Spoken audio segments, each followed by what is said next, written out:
Able to bring us all together to have this revival. I ask that everybody that's on here who's listening to your word, that they leave here blessed and renewed than what they came in here with. I ask that we protect each and everyone's family during this COVID time and Thanksgiving, and help us to have a blessed Thanksgiving. In the name of the Father, the Son, the Holy Spirit. Amen. Amen. Amen. Amen. Thank you, Mary. Now we're going to move on to our special song by Kevin and Kingsley Egenin Boateng.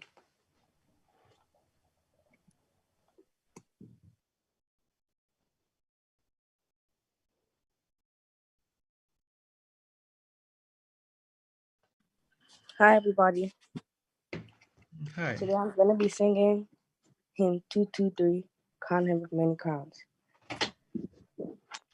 Crown him with many crowns, the Lamb upon his throne. Hark how the heavenly anthems drown on music but its own. Awake my soul and sing of him who died for thee. and hail him as thy matchless King through all eternity. Crown him the Lord of love. Behold his hands and side, those wounds yet visible above, and beauty glorify. No angel in the sky can fully bear that sight, but downward bends his wonder eye at mysteries so great. Crown him the Lord of peace, whose hand a scepter sways. From peel to pole that wars may cease, and all be prayer and praise. His reign shall know no end, and round his pierced feet fair flowers of paradise extend their fragrance ever sweet. Crown him the Lord of years, the potentate of time, creator of the rolling spheres, and ineffably sublime. All hail, Redeemer, hail, for thou hast died for me. Thy praise shall never, never fail throughout eternity. Amen. Amen. Amen. Thank you, Kevin, for that amazing song. On Sunday, the title was How Great is Our God? We learned how great our God is, and He is all powerful, almighty, and all knowing. And He's able to make everything in the entire universe. And today, we're going to listen to Pastor Theo say as he gives us the second part of our revival. So I'm going to hand it over to Pastor Theo. Amen. Amen.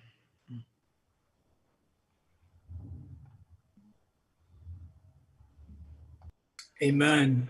Amen. Good evening once more, everybody. Good evening, Pastor. Good evening, Pastor. Amen. Pastor. Amen. Good evening. My wife is going to share our presentation tonight. I don't know Amen. if she's able to share the screen, but as soon as, all right, here we go. Thank you. Appreciate it. All right. So once more, I'm just delighted that the Lord has brought us to this point. How has your weeks been so far? I don't know about each of you individually, but it feels like the week just started, but I am already exhausted because there's been so much happening and so much going on. But the Lord is carrying us by the hand from day to day, and I know that He will continue to lead us through successfully all the way until the end. What do you say? Amen. Amen. Amen.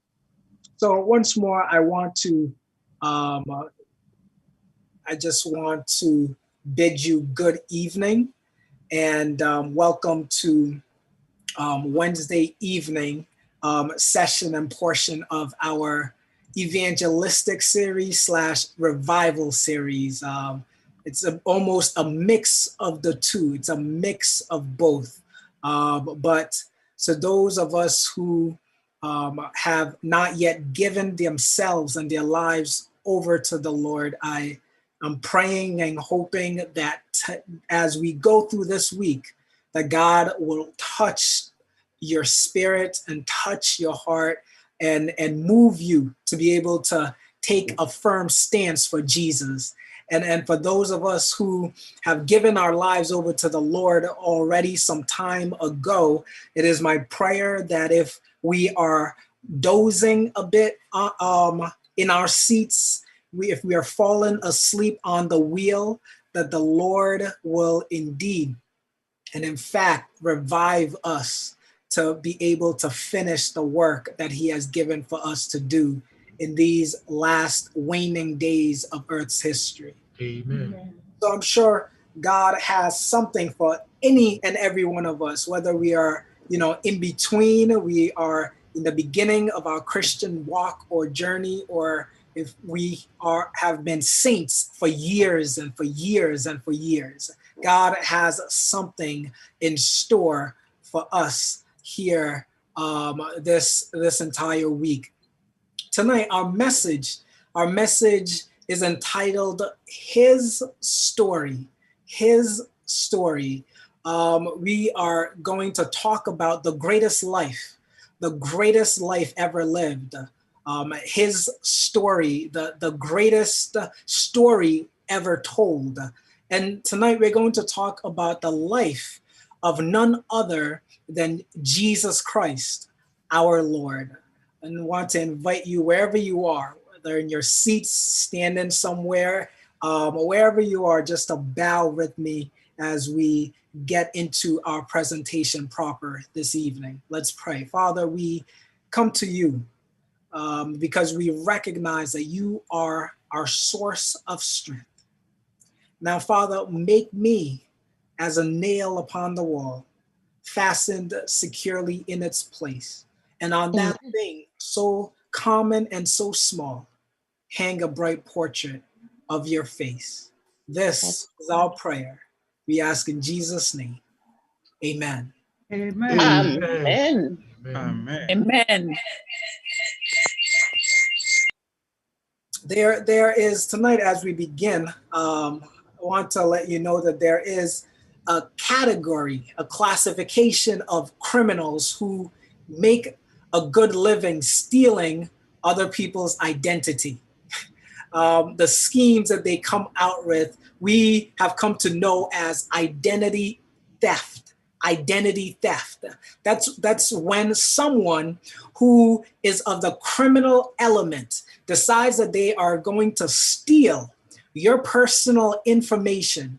And what they do is, these cyber criminals, as they are known, what they'll do is, if they're given the chance, they will steal your name, they will steal your likeness, they will steal your social security number, they will steal your passport number, they will steal your money at a moment's notice without you ever even knowing that they are doing these things. Identity theft and these identity criminals literally go about masquerading and pretending to be somebody that they are not. They will steal your likeness and the image, and they will go around pretending to be you without you even having a single clue what they are up to. How about this next guy, Elvis Presley? He became so famous in his day that even today, decades later after his death, I think, he's been dead for over 50 years now. But even today, he was so famous at the height of his popularity that even today, there are countless individuals, men and women, countless fans who walk around pretending to be him. They dress like Elvis Presley. You have these people who walk around dancing like Elvis Presley. These fans will go around singing, doing his mannerisms, the sayings that he often had. They will go around pretending and acting and behaving and singing and impersonating this man, Elvis Presley. But the truth of the matter is, even though there are many impersonators and pretenders of Elvis Presley out there, there still remains only one true Elvis Presley. There's only one true Elvis Presley. And just as there is only one Elvis Presley, so there is only one Jesus of Nazareth. You see, Jesus, just like Elvis, had many, many impersonators, many people who have come, many people who have claimed that they are the true Messiah.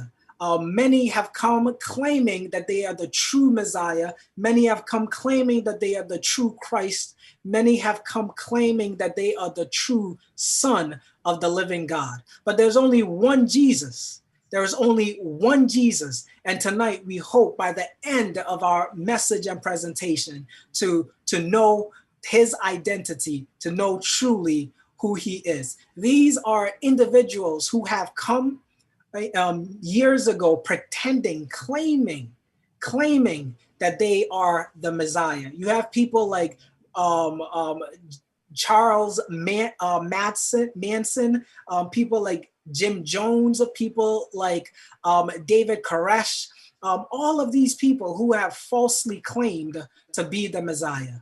But as many pretenders as Jesus might have, I want to tell you that there is only one Christ. There is only one Christ. And tonight we're going to find out who he really is. But before we even dive into it, I want to let you know that this doesn't come as a surprise. The fact that there are so many people, so many false Christ, so many individuals who claim to be Jesus, claim to be the Son of God, it does not come as a surprise to God's people. Why? Because Jesus, thousands of years ago, in his day, predicted and told us that these things would transpire. So in Matthew chapter 24, verse 5, Jesus tells us that false Christs would come after him. In Matthew 24, verse 11, Jesus teaches us, tells us that false prophets would also arise. In fact, Matthew 24, verse 24, in this chapter, Jesus is speaking concerning the last days. Listen to what he says. He says, for false Christs and false prophets will rise and show great signs and what? Wonders. And the Bible goes on, it says, to deceive, if possible, even the elect. Jesus, we must remember that he is a hero whose luster shines throughout the ages. Jesus is a hero whose luster shines throughout the ages. You see, if you and I want to know who the true Messiah is, if we want to find out his profile, if we want to find out his distinguishing features, his characteristics, we need to turn our attention to the word of God. Look at what the Bible says in John chapter 5, verse 39. The Bible says this, it says, these are the scriptures, Jesus speaking, these are the scriptures that testify about me. Jesus is saying, look, hey, if you want to know the identity of the Christ, of the anointed one, of the Messiah, if you want to know who he truly is, you need to open up the scriptures and you need to delve into the scriptures, because it is there that you will find his blueprint. It is there that you will find his fingerprints. It is there that you will find his footprints all over the place. And it would lead you to the identity of the true Son of God. All right, so tonight, I hope you are ready. We're going to spend just a little time delving into the Word of God, looking into the Word of God, so that we can leave today being confident in the personhood of Jesus Christ, knowing that he truly is the anointed of God, prophesied, spoken of from Genesis all the way to Revelation, that we might be confident in that truth. You see, Jesus's life is the only life that was written beforehand. The Messiah's life is the only life that was written before it happened. Most biographers or biographies are written after somebody has lived their life and died. Most biographies are written after somebody has lived their lives, completed their lives, and then gone and rested, gone and passed away. But the Messiah is the only person in human history whose life was written way ahead of time. He's the only person whose life story was written in the sacred text, in the sacred book, even before he lived one single day of that life. You know, somebody has said that that historians do a great job of telling you what has happened in the past, right? They'll tell you that weathermen and weather forecasters will try to predict the future, but as we all know, they're not always too accurate. But you know, the news, the not the weatherman, but the news anchors of our day, whether it is CNN's folks, whether it is CBS's folks, whether it is ABC's folks, the news anchors do a great job of telling you current events, telling you the news of the day.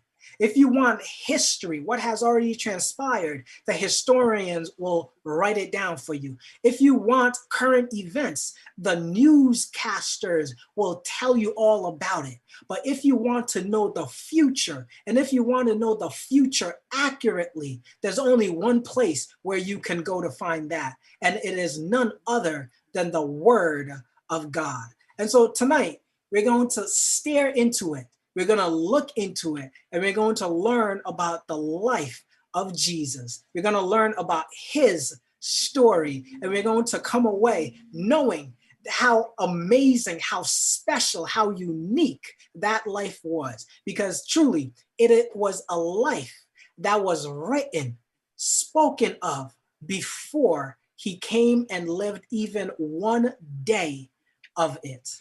Even one day. Take a look at the scriptures with me. The story begins in Genesis. Genesis chapter 3, verse 15, the Bible says, "And I will put enmity," or make a separation, "between you and Satan, and the woman, and between your offsprings and hers. He," speaking of Jesus, "shall bruise your head, and you, Satan, shall bruise his heel." That's what the word of God tells us. Right after the sin of Adam and Eve, rather than God completely casting them out, rather than God completely destroying them, he said, no, these are my children, and I will figure out a way, come up with a plan to save them. And so the plan of salvation was put into was put into action. It was the starting point was right here after Adam and Eve had sinned. The Bible tells us that God speaks to our first parents, and he tells them, listen, there will be a seed that will come. Speaking of a son of Adam, a son of Eve, who will come. And when he comes, he is going to bruise. He is going to bruise the head of the serpent, the devil, and the devil will bruise his heel. Amen. God says he would put enmity, hatred, enmity between Satan and Christ and God's people. And this enmity is part of what you and I have come to know as the great controversy. And so the Bible tells us about this coming seed, this offspring of the woman who was predicted to come. And so many, many years, many centuries, thousands of years went by, and this son had not yet come. And so we learn that years, it took, again, not even just years, millennia, more than 1,000 years, thousands, plural, of years, But finally, that Messiah, that anointed one, that Son of God, he finally came. You know, sometimes they say that, you know, God might not come right when you want him. He might not come right when you need him, but he's always, always, always right on time. And Jesus came right on time. Jesus's life divides human history. In fact, in a history class, young people, when you are learning all about it in elementary school and middle school and high school, when you were in history class, there was something called BC and then something called AD. Jesus is the dividing point. Jesus is the dividing line. He is the line of demarcation that divides all of human history. And so even the English word history, is actually a compound phrase. It is made up of the two words, his and then story. His and then story. You put the two together and you have what? History. History is all. It is centered around the life of the most important man, the most important life that was ever lived, none other than Jesus Christ. Amen. He is our dividing line. He is our point of reference. The Bible tells us and speaks of many, many prophecies, scores of prophecies that speak of this Messiah, this anointed Son of God who would be born to come and deliver and save mankind. There are prophecies in scripture that speak of the place of Jesus's birth. There are prophecies that speak about the manner of his birth. There are prophecies that speak about his betrayal. There's prophecies that speak about his life, what he came to do. There are prophecies that speak about the manner of his death. And tonight, we're going to quickly fly over some of these very key, very important prophecies. And I'm telling you, there are scores and scores and scores of them. We don't have enough time to really go through each and every one of them. So what we're going to do is really just a sampling of some of these all important prophecies that speak and that point to Jesus. So let's quickly begin. We're going to look at Micah chapter 5 verse 2, and we're going to follow right this order. We're going to take a look about the place of his birth, the manner of his birth, his life, his betrayal, the manner of his death. We're going to run quickly through those themes. So Micah chapter 5 verse 2, the Bible says, Bethlehem, out of you shall come forth to me the one to be ruler in Israel. Where was this one who is to be ruler of Israel to come out of? The Bible tells us Bethlehem. He is to come out of Bethlehem. The Bible is so amazing because this was written by Micah 700 years before Jesus was born. 700 years before Jesus was born in Bethlehem. He had it right on point. The question that anybody and everybody asks is, why would a pregnant woman who is about 9 months pregnant, who is ready to deliver, get on a donkey and travel 90 miles to Bethlehem? Why would anybody do such a thing? I was going to ask you young people if any of you have been pregnant before and had a child, but you haven't, right? But since you haven't, just ask your mothers, would they want to get on a donkey and travel by horse, not even horseback, donkey back, right? Travel on the back of a donkey, not 1 mile, but 90 miles to go to another location. Nobody would do such a thing. But we are told in the pages of scripture that the trip to Bethlehem, it wasn't even Joseph and Mary's idea.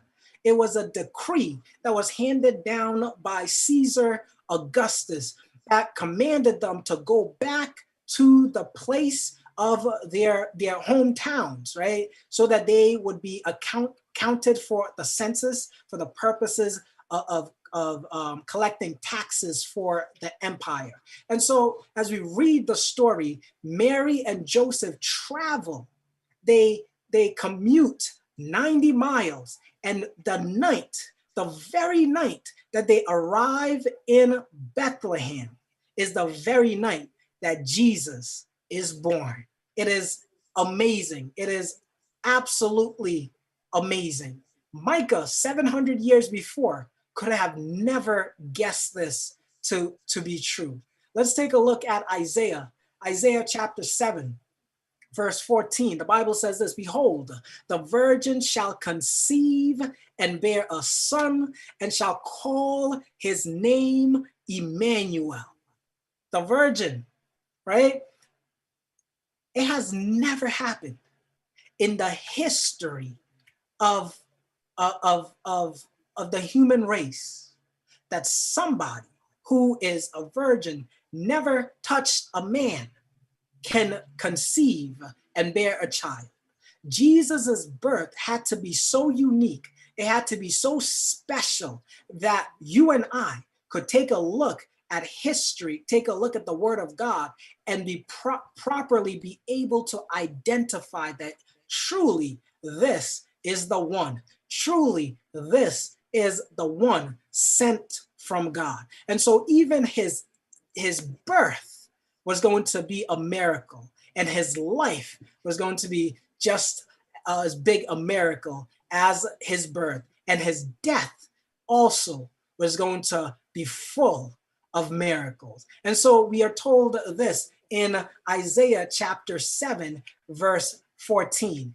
Now we have to ask ourselves, did Jesus fulfill this prophecy? Did he fulfill it? We need to look to the New Testament, need to look in the Gospel of Luke to find out whether or not he fulfills this. Luke chapter 1, verse 28 to 31, the Bible says, the angel said to her, you will be with what? With child, and give birth to a son, and you are to give him the name Jesus. You are to give him the name Jesus. And the Bible goes on to tell us that after the angel visited Mary, the angel had to go and visit Joseph, who was engaged to Mary at the time, because Joseph could not believe this. And Joseph couldn't wrap his mind around the fact that this young woman who he was engaged to now shows up pregnant and claims and tells him that it was the Holy Spirit who has the angel who came to him and said the Holy Spirit would come upon her and she would be pregnant with a child. And so this took some convincing, because as I said before, it had never happened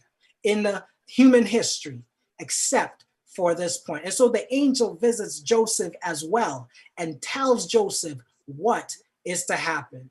The Bible says in Numbers chapter 24, verse 17, Numbers chapter 24, verse 17, it speaks of a star. It says, there shall come a star out of Jacob. We know Jacob was another name that Israel had, right? So in other words, a star would come out of Israel. A star would come out of Jacob. And what was this star? Right after Jesus was born, the Bible says that there were some wise men who were in the east, who studied the night stars. And as they studied the night stars, all of a sudden there appeared a special star, a star that was so unique, a star that they had never seen before. And this was such an amazing sight that they were led by this star right to Jesus. And so these wise men followed that star. These wise men followed that star as they were seeking this new child who had been born, who would be the king of Israel, the son of God and the Son of Man. The Bible tells us that this star leads these wise men as a compass. It leads these wise men directly to the feet of Jesus. Just as the wise men looked for Jesus and found him, wise men and wise women, wise young boys and girls, wise young ladies are still to this day seeking, still to this day looking for Jesus, even today. So today, I just simply want to remind you, simply want to let you know that if you are seeking after Jesus, if you are searching after the Master, you can count yourselves among wise men and count yourselves among wise women, because wise men and wise women always throughout the from yesteryear, even today, even until today, wise men and women have been seeking, have been longing, have been searching for Jesus Christ. And so count yourself tonight among the wise. Jesus's life reveals his very identity. It reveals his identity. Take a look at Isaiah 61 verse 1 and verse 2. The Bible says this. It says, "The Lord has anointed me to preach good tidings or good news to the poor, heal the brokenhearted, to proclaim liberty to the captives, and the opening of the prison to those who are bound, to proclaim the acceptable year of the Lord, to comfort all who mourn." The question is, Isaiah wrote this centuries before Jesus was ever born. Did Jesus's life fulfill this prophecy concerning what the Messiah would come to do? I want to tell you, absolutely.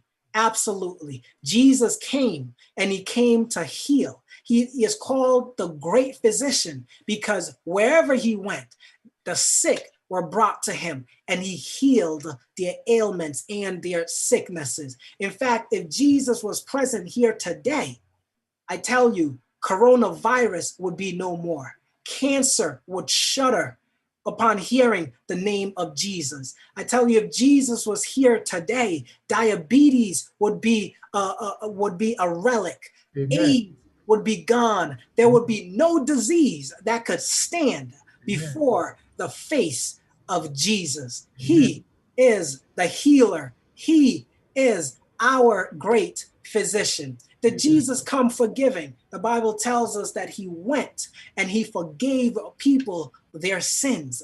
Those who had wrongs to correct, wrongs to make right, those who had sinned against man and God, who came to Jesus. Jesus was able to grant them a newness of life and grant them forgiveness of sins. Listen, Jesus was no ordinary man. Jesus was no ordinary person. He came not just healing those that are sick, not just forgiving those who had sinned. He came and he even raised those that were dead. Jesus raised the dead and brought the dead back into life. Remember Lazarus. Lazarus had been dead how many days? 4 whole days. And the Bible says Jesus came and he resurrected Lazarus. He says, "Lazarus, come forth." It's joked and it's spoken of that, hey, look, if Jesus hadn't said Lazarus come forth and just said come forth, all who were dead in the graves would come. They would hear the voice of Jesus and they would resurrect and they will come forth out of the grave. Jesus came healing the sick. He came forgiving sins. He came raising those that had died from the dead. You see, the prophecies of the Bible speak about the life of Jesus. And time after time, you look at the prophecies, you look at the life of Jesus, and you see that Jesus, time and again, fulfills those prophecies. It was almost as if Jesus's life was like, and these prophecies were like pieces of a puzzle that were coming together. And when you put the two together, you see that they fit amazingly. They fit perfectly together. There are more than 40 prophecies that just pertain to the end of Jesus's life. We're going to take a look at several of those, just a few of those samplings here tonight. Some prophecies that were fulfilled by Jesus at the end of his life. You see, the greatest prophecies in scriptures all center around the life and the birth and the death of Jesus.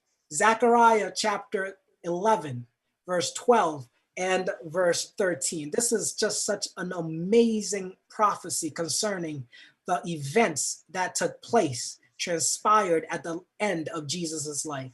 Zechariah 11, 12 and 13, the Bible says, so they weighed for my price. They weighed for my price 30 pieces of silver. The Bible goes on and it says, and I took the 30 pieces of silver and cast them to the potter in the house of the Lord. And I took the 30 pieces of silver and cast them to the potter in the house of the Lord. This prophecy speaks about the amount that Jesus was sold for, the result after he was sold for this amount of money, and the place in which this amount of money was later connected or linked to. All right, so let's take a look at the New Testament. Did Jesus fulfill this? When we look at the end of Jesus's life, we read in Matthew 27, verse 5 and verse 7, the Bible tells us, it says, and he cast down the pieces of silver in the temple and did what?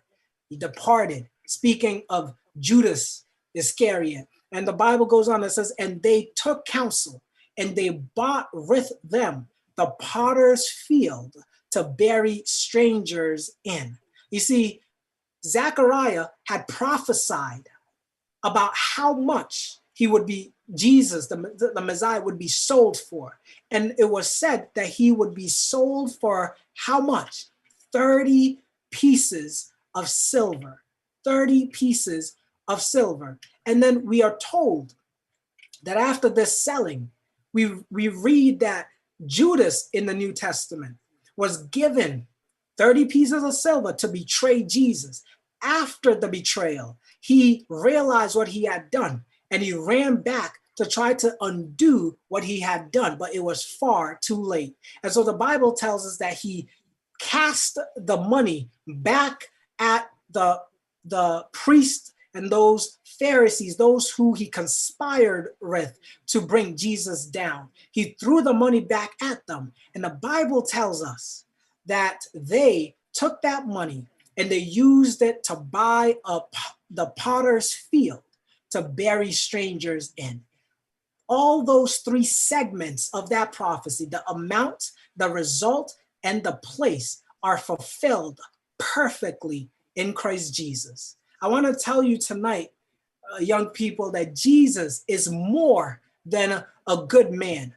Jesus is more than a new age guru. Jesus is more than the greatest philosopher to ever live. Jesus is more than some good healer. Jesus is far, far more than some ancient preacher. He is the divine Son of God.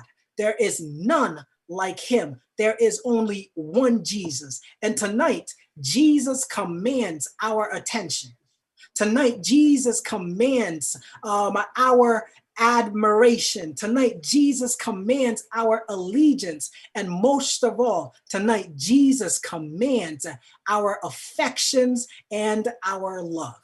He commands our love because he truly loves us. And he loves us so much that he showed it to us by laying his life down for your sins and for my sins. The Bible says in Isaiah 50 verse 6, take a look with me. The Bible says, I offered my back to those who beat me, my cheeks to those who pulled my beard.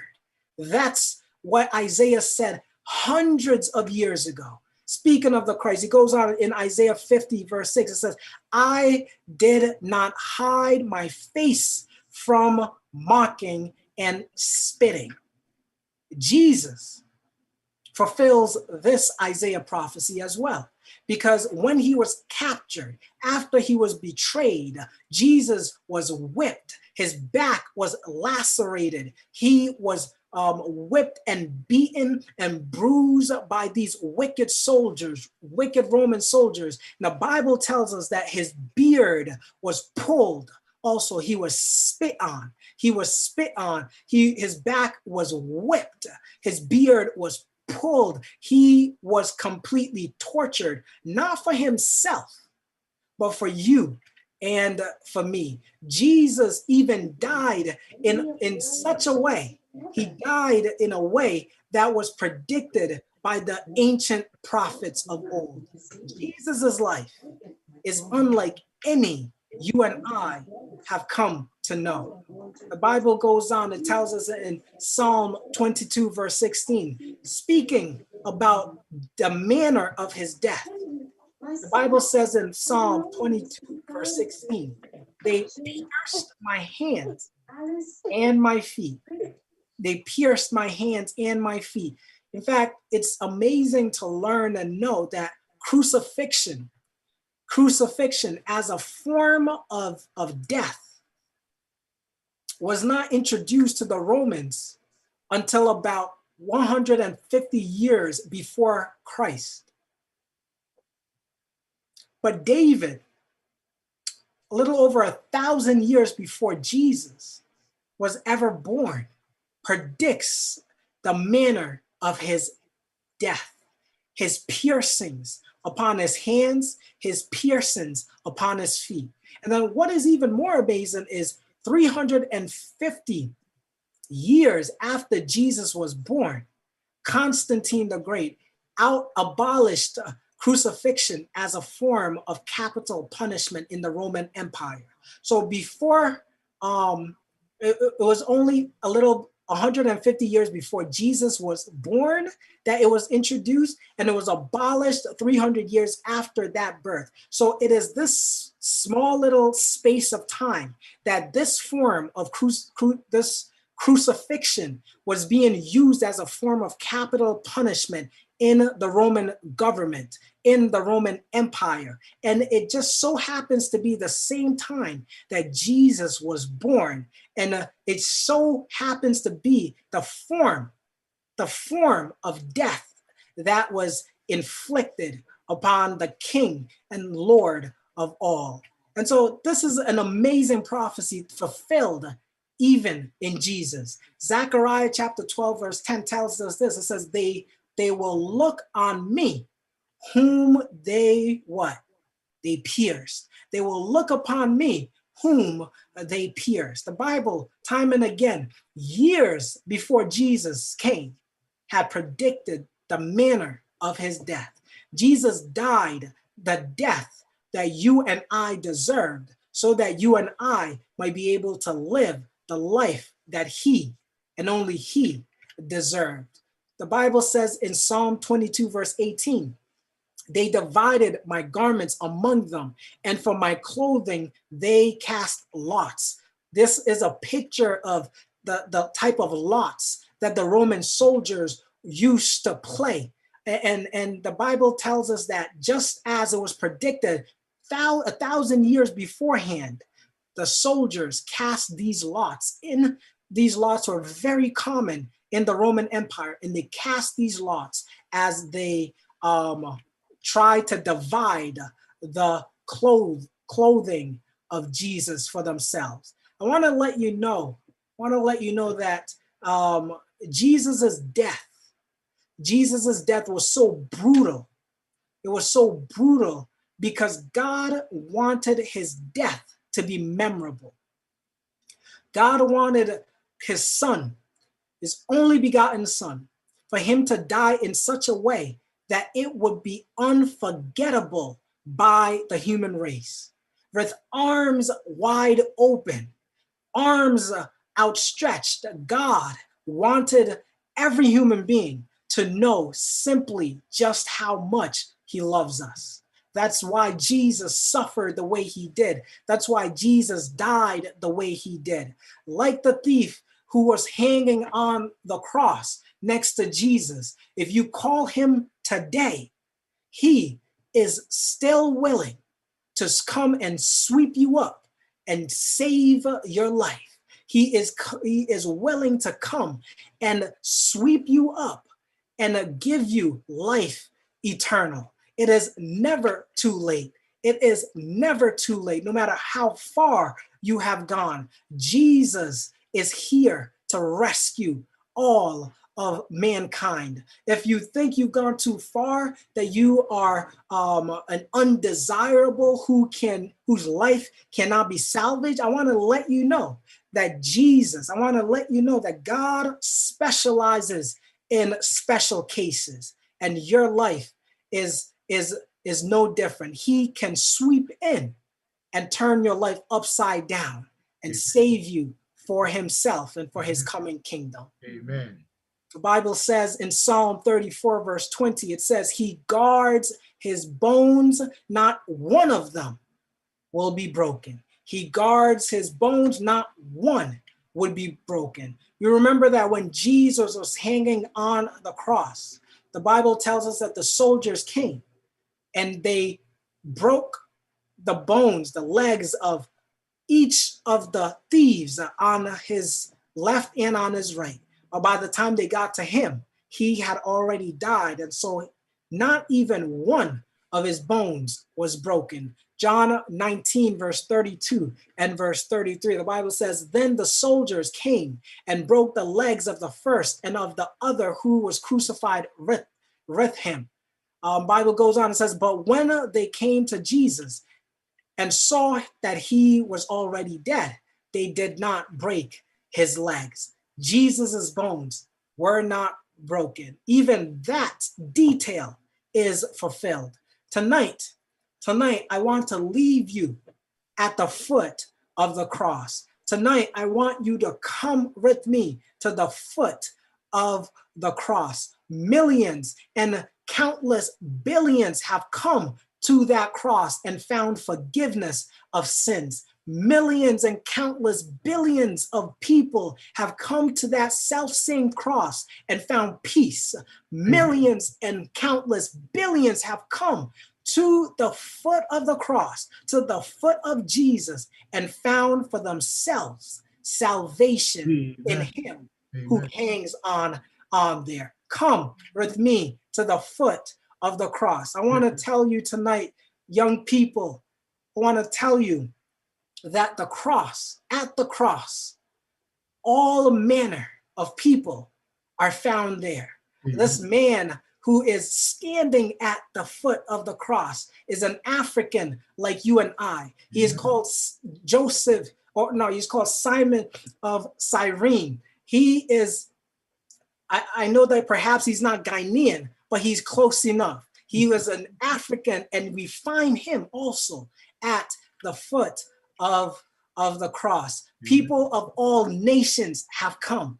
It doesn't matter how tall, how short you are. There is no prejudice at the cross. There is no discrimination at the cross. At the cross, you will find Roman soldiers there. At the cross, you will find Jews there. At the cross, you will find Africans there. At the cross, you will find Greeks there. At the cross, you will find peasants there. At the cross, you will find fishermen there. At the cross, you will find farmers. You will find those that are educated. You will find those that are uneducated. You will find those with no high school diploma there. You will find those with PhDs at the cross. You will find the blind at the cross. You will find the lame at the cross. You will find the sick at the cross. Come this night to the foot of the cross and find for yourself the salvation that you and I so long for. The Bible says, come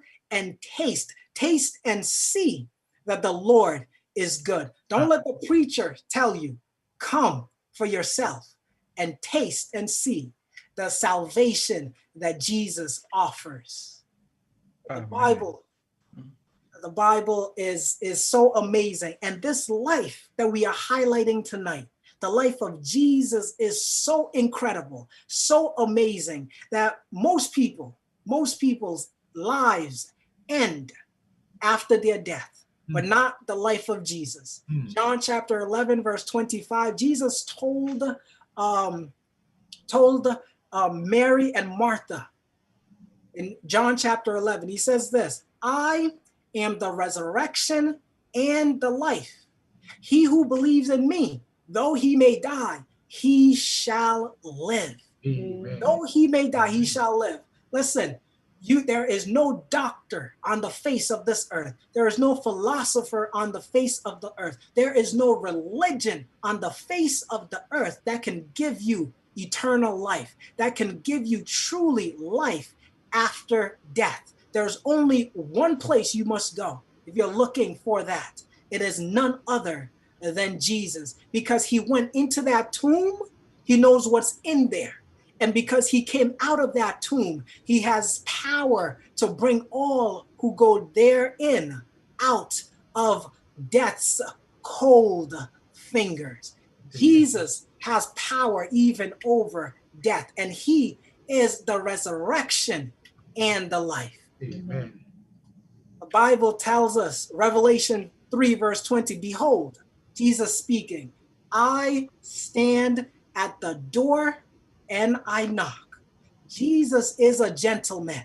He can bust that door open and force his way into your heart. But God is such a loving God that he is a gentleman God. And rather than busting open and coming into a place where he's not wanted, he knocks. He knocks, patiently waiting for you and for me to open our heart up so that he can come in.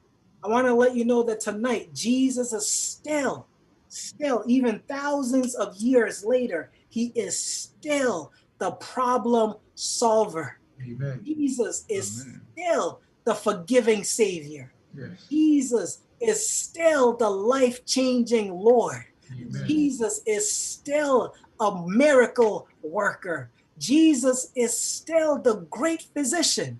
And Jesus is standing at your heart's door, knocking, gently knocking, hoping that you would open it and bid him to come in and dine with you. Tonight, young people, God loves you. The greatest life ever lived. His story is the greatest life ever lived. He is history's greatest life. And tonight, he wants to come into your life. How sad it would be that God has commuted, not an hour's commute, not even 2 hours journey, not, a journey that takes only a few days, but think about how far, talking Sunday night about the large distances in God's galaxy and universe. Think about that and know that God has commuted light years, billions and trillions of light years from heaven where he sits upon his throne, come down here to die for your sins and my sins, is begging you, is pleading with you, is sending messenger, whether it be your parents, whether it be your friends, your church friends, whether it be preachers, to come and share with you his story. How sad it would be if you said no to this loving Savior and lose out on the salvation that he offers. Tonight, it's difficult to do altar calls or to make appeals. But wherever you are, I want to appeal to you in a special way. Amen. Give your life over to Jesus. As I said Sunday, give your life to the Lord, because he can do more with your life than you ever could in a million years. Amen. He can do more with your life than you ever could if you had 1,000 lives to live all by yourself. Amen. Make your commitment for Jesus. Make your commitment and seal it with baptism. That when he comes bursting through the night sky, you might be numbered among the saints. May God bless you wherever you are tonight. May God be with you, and may the Lord lift you up and write your name in his book of life. Let us pray. Father, we thank you for this message. We thank you for this story. We thank you for the greatest life ever lived, the love story that you have written in the pages of Holy Scripture thousands of years before you ever came and lived on this earth. We pray, Lord, that your word might find a placement, might find good soil in our heart, that it might grow and bear much fruit for the kingdom of God. Bless your people tonight. Be with those that are making decisions for you. Be with those that are in the valley of decision.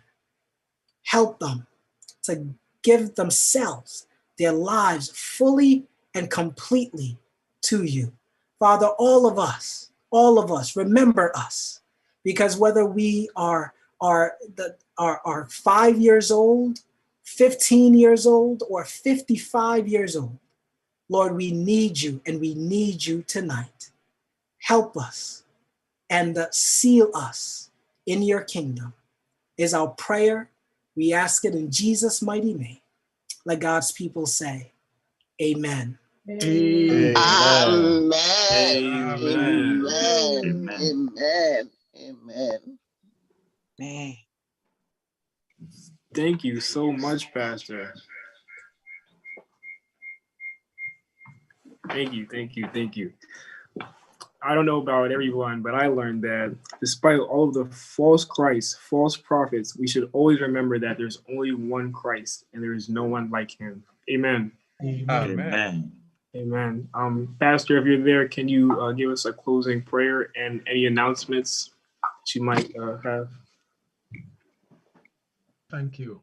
And can we all unmute ourselves once again and shout out a big amen to Pastor Theo for the wonderful, wonderful story about Jesus that we have learned tonight? Can you do that with me? Let's go. Amen.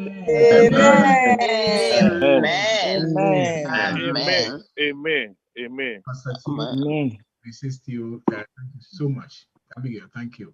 All right, yeah, we shall for Yadamasi. I'm saying, Ochami and Nimasemka was Nana, Wankasa, Osumwa. Say Yawada Echinadra, you will be sharing some school. Thanksgiving, no way taking we are, and you may know about 8 I be sharing nation. Amen. Say she has a school, Nayana boy. Amen. We do mean that not in one down her cranty. Yanaba, Nayina, Timaba Beche, Yamias. No, if you are then you may I, and they just say, and you remember Bujaye, Pastor Theo be my. Miss Rossi, who will be and no more dear Pam who say, my friends be Bria Basunti, Ubia at least each one call one, Ubia frame of our Kumbe Kahua, a babua, Missy Mabomi to me say, you have Mefro, Mopa, and yes, I grow. Timmy only now so bow be to na friend bra, catching himself a number we might be beer na Friday evening, 8 p.m. Musumishia until Yamiasem. Tinyamisham, and a pebias, your bonfire time, my day, Pastor Theo. Every morning we gather together and we pray for the success of this program. Tia stranger may say channel pa. You be back 5:30 to 6, just 30 minutes pay. Yeah, baby, she and some bompire to support this a very wonderful presentation. I mean, I'm also here. Until I was for channel pa be share, channel number be share, and Friday a share so for Theo. So until that time, Mamuna happy. Yeah, the time until you say a free set time or we are going to see. You see, Thanksgiving Day. To me come with all confidence. Say, Mamuna, happy Thanksgiving. Hallelujah. Amen. Amen. Amen. And then I'm on shanko. A radia that was see a bomb pie you are ye, the used to be a my ye, the why ye, the busu ye, a brochure so ya didn't near Tiasia, so I said, I come with thee. And then when I was with you, so Abu Boomsa, Church Musa, Yatre, Sa, Paya, yes, what say, my empire cry in Ipedia, Emma, Yesu, not Udumunti. Thanksgiving season, moon at is a real room, you know. Madame, my twas one faster than my empire cry in Ipedia now, so mount. Now we shra, Yahoo, we shra. Enya wo maina so dia hyehyɛ wo mabɔkɔ kosi sɛ wadomuti na abɛsan hyɛm bia no pa enya nwumre no na ayeyie ne nkanfo abu ya fomu ma ya to aso dia yiwaye enkoyi sa brɛ no hyira ne entra Yesu de muntie na ma mo yenka sɛ amen. Amen. Amen.